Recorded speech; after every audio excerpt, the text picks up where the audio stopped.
네, 안녕하세요. 자, 수업 시간이 좀 길어져가지고 이거 짤막하게 해설 동영상을 이어붙이도록 하겠습니다. 음, 5번부터 할 텐데요. 자, 설명에 대한 햄펠의 포괄 법칙 모형에 대한 이해로 적절하자는 것은 뭐냐? 음, 자, 법칙에 호소하면 되는 거지 원인에 호소할 필요는 없습니다. 그러니까 현상을 설명하기 위해 반드시 현상의 원인을 명시할 필요는 없다라고 하는 건 맞는 얘기고요. 그 다음에 모든 설명은 결국 익숙하지 않은 현상을 우리에게 익숙한 개념으로 환원시키는 활동이다? 아니에요. 규칙성에 환원시키는 거지 익숙한 걸로 환원시키는 건 아닙니다. 그러니까 이거 잘못된 거죠. 이게 정답이고요. 그 다음에 어떤 자동차의 전복 사고가 타이어의 펑크 때문이라고 설명한다면 그것은 불충분한 설명입니다. 맞아요. 왜냐? 잘 생각해 보세요. 자, 전복을 설명하죠. 전복, 자동차 전복. 자, 이거를 타이어의 펑크라고 하는 선행 조건. 펑크. 자, 펑크로부터 전복을 설명하려면 뭐가 필요하겠어요? 법칙이 필요하겠죠. 근데 우리가 만약에 펑크가 일어나면 전복이 일어난다 라고 하는 법칙을 여기다 쓸 수가 있을까요? 그런 법칙이 있나요? 그런 법칙은 없죠. 그런 법칙은 거짓이죠. 펑크가 일어날 때마다 항상 전복이 일어납니까? 아니잖아요. 그렇다면 우리는 사실은 훨씬 더 상세한 법칙이 필요하죠. 펑크와 함께 사실은 블라블라, 자, 여러 가지 다른 조건들 C2, C3 등등등이 필요하죠. 이러이러한 조건이 만족될 때 전복이 일어난다라고 하는 게 있어야 되고, 그 다음에 그렇다면 우리는 선행 조건으로 모두 다른 게 또 지적이 되죠. 펑크 말고도 C2, C3 이런 것들이 더 지적이 돼야 되는 거죠. 펑크뿐만 아니라 그 당시 자동차 속도가 어땠고 자동차의 무게가 어땠고 그다음에 도로의 상황이 어땠고 도로가 이제 뭐 꺾인 길이었는지 아니면 어떤 길이었는지 아니면 그 당시에 기상 상황이 어땠고 등등의 이제 조건을 명시하고서 그런 상황이 만족되면 전복이 일어난다라는 법칙이 이제 있고 그로부터 전복을 설명해 도출하면 그러면 이제 그때 가서야 충분한 설명이 되는 거죠. 펑크만 가지고는 전복을 도출할 수가 없습니다. 그러니까 불충분한 설명이 되는 거죠. 그 다음에 현상에 대한 설명이 이루어졌다면 그 현상은 자연의 규칙성 하에서 마땅히 일어났어야 하는 일이 된다는 거죠. 그게 바로 햄펠이 말하는 설명인 거예요. 자, 이게 맞는 얘기고요. 자, 그럼 다음으로 가보죠. 아래의 그림을 활용한 포괄법칙 모형 비판, 포괄법칙. 아래 그림을 활용해서 포괄법칙 모형을 비판하는 논변을 400자 이내로 요약하라는 겁니다. 자, 예시를 하나 드릴게요. 이건 어떤 분이 쓴 예시인데요. 답안인데요. 자, 햄펠의 포괄법칙 모형은 선행 조건과 일반 법칙으로 이루어진 설명항을 통해 피설명항을 연역적으로 도출하는 연역 논증으로 포괄법칙 모형은 설명항을 통해 피설명항을 예측할 수 있어야 한다. 아, 아주 좋아요. 이 첫 부분이 아주 중요합니다. 사실 포괄법칙 모형 그 자체에 따르면 원래는 여기까지죠. 연역 도출한 연역 논증이에요. 근데 만약 이렇게 우리가 설명을 이해하고 나면 설명항을 통해 피설명을 예측할 수 있어야 한다는 게 곧장 또 따라 나오는 거죠. 왜냐면 연역 논증이니까요. 사실 많은 분들이 이 부분을 잘 안 쓰고 그냥 넘어가는 분들이 좀 있더라고요. 그런 분들이 있어요. 그러고 나면 이렇게 뒷부분만 쭉 썼다 해보죠. 그래서 만약에 설명은 잠재적 예측 여기까지도 안 쓰고 포괄법칙 모형에 따르면 설명은 잠재적 예측이죠. 자, 이 부분을 우리가 만약에 생략하고 뒷부분만 썼다고 해보죠. 자, 그럼 우리는 위 그림에서 그림자의 길이를 물을 수 있고 포괄법칙을 통해 그림자의 길이를 알아낼 수 있다. 이는 설명이며 동시에 예측이다. 반대로 깃대가 왜 15m냐는 물음에 우리는 깃대의 높이를 예측하더라도 깃대가 왜 15m인지는 설명하지 못한다.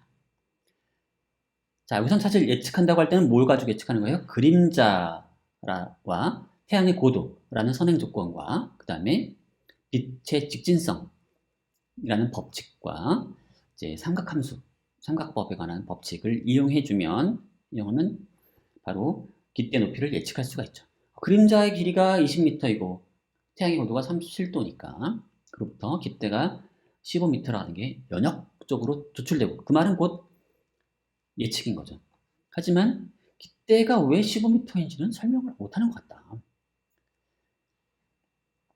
저 깃대는 원시 부족의 규칙에 따라 15m이냐 아니면 어느 나라의 헌법에 따라 15m이냐. 자, 이거는 이제 이걸 설명하려는 다른 시도인 거죠. 자, 햄펠은 예측과 설명이 같다고 주장했지만 실제로 설명과 예측이 대칭적으로 맞아떨어지지는 않는다는 거죠.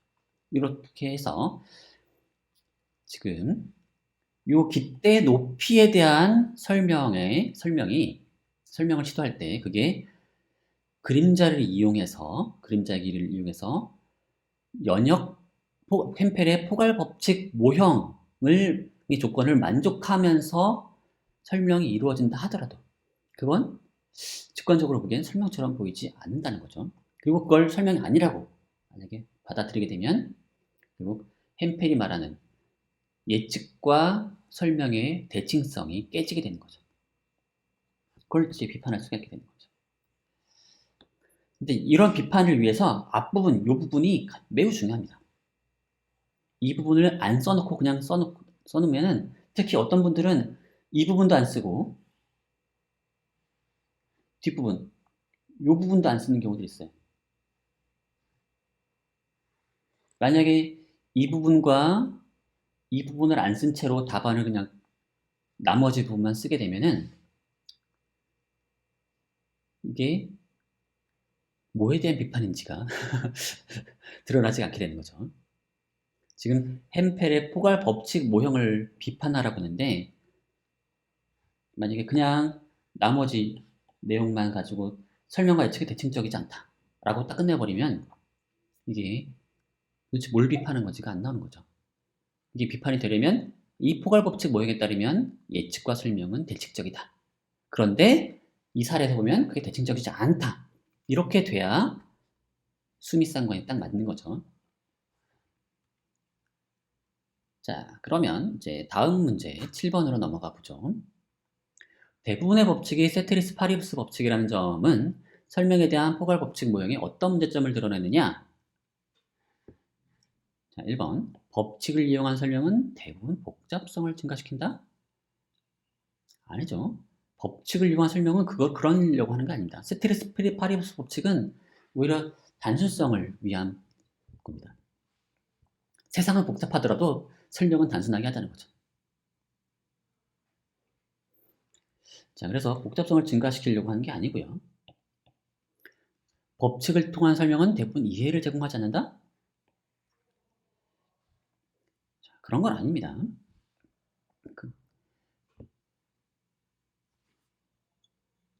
그 법칙을 통한 설명이 대부분 이해를 제공하지 않는다라고 내시 카트라이트가 비판하려고 하는 건 아니고요.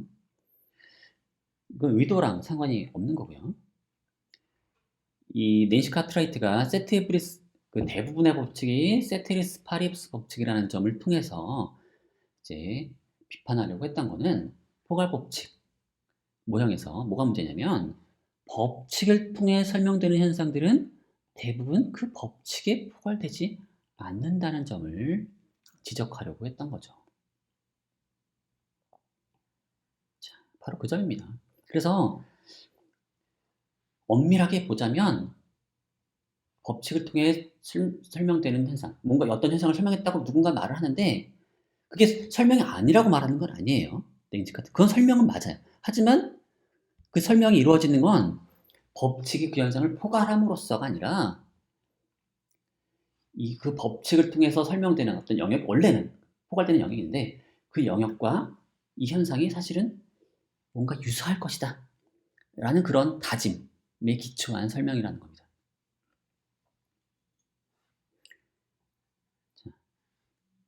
그 법칙에 포괄되지 않음에도 불구하고 설명이 이루어진다는 겁니다. 그걸 얘기하고 싶은 거예요. 그다음 마지막으로 대부분의 과학적 설명들은 세트리스 파리우스 법칙을 동원하지 않는다? 아닙니다. 설명은 대부분 세트리스 파리우스 법칙을 동원한다라고 낸시 카트라이트는 주장을 하고 싶었던 겁니다. 그러니까 답은 요 3번이 되는 겁니다. 그러면 오늘 수업 여기서 마치도록 할게요. 수고하셨습니다.